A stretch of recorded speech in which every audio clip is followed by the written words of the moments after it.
Je suis originaire de Banon, donc des Alpes d'Haute-Provence.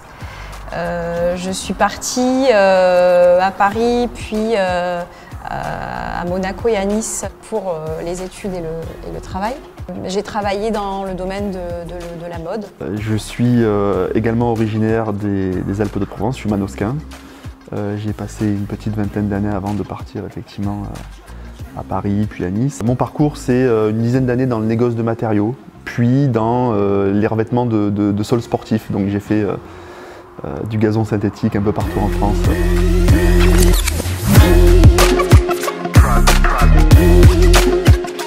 Moi, c'est plus le marketing, la stratégie et le design en fait. Puis en général, Virginie, elle voit, elle dit ce qu'il faut faire, et moi j'essaie de le faire. Voilà. La mayonnaise a pu prendre vraiment grâce à ses qualités managériales hors pair. Je suis assez d'accord.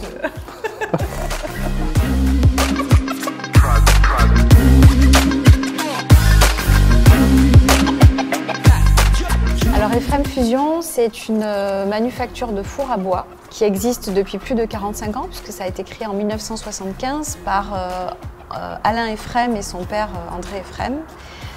Ils ont mis au point des kits à base de béton de terre volcanique. Notre projet de reprise, en tout cas, ça a été de reprendre, de moderniser l'ensemble du site et de la société et d'accentuer nos parts de marché dans le professionnel.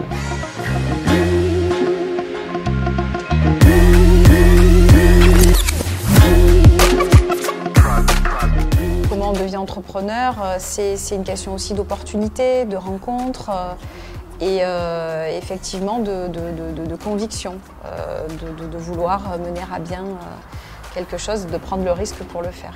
Je pense qu'il faut une vision déjà, c'est-à-dire qu'en fait il faut des visions à plusieurs niveaux, plusieurs échelles, une capacité à gérer rapidement, efficacement et de manière polyvalente. Donc une vision, je le disais, un projet et puis du courage.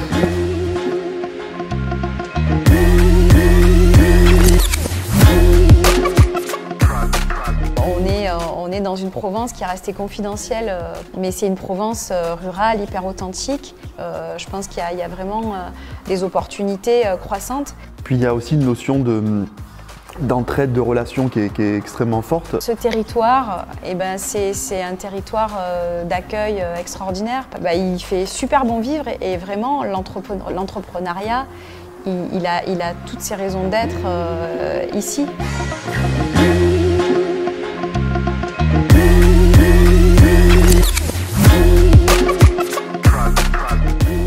Mais notre plus grande fierté, c'est qu'on a vraiment des gens qui sont motivés, avec qui on travaille. On est vraiment une équipe, quoi.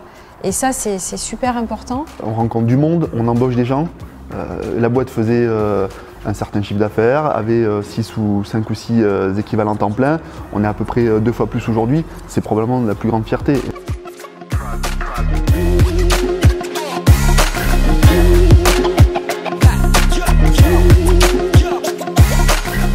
Un changement, c'est à la fois une contrainte et une opportunité, et c'est parce que ça peut être une contrainte que ça peut être une opportunité. En général, une contrainte, ça pose un cadre, je trouve, hein. Non mais je trouve. Et du coup, ça nous permet ça nous demande d'être créatif et d'être innovant. Après, c'est vrai que la vitesse à laquelle les changements s'imposent depuis 3 ans, dû aux divers événements, complique les choses. On se rend compte que les difficultés peuvent arriver d'un point de vue santé, médical, technique, social. Enfin, il y a vraiment divers sujets. En ce moment, on gère un sujet d'inflation extrêmement fort. Donc on travaille à la répercussion la plus faible sur nos produits. Enfin, on a ces opportunités, mais ça exige de passer en revue l'ensemble du process de fabrication et du fonctionnement de la société pour être au top dans tous les... Voilà, donc ça impose une exigence extrême dans ces temps-là, quoi.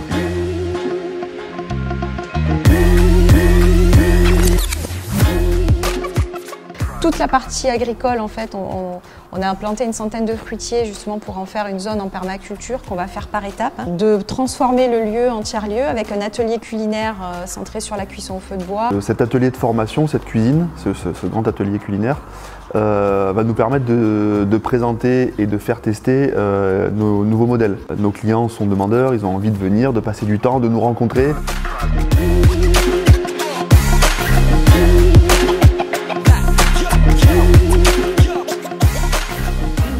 La montagne de Lure, parce que j'ai découvert, notamment avec le musée Artemisia, qu'il y avait une formidable biodiversité, quasiment unique. C'est pas Lure, moi c'est peut-être les petites routes par lesquelles je passe quand je viens bosser en vélo le matin, et ça suffit.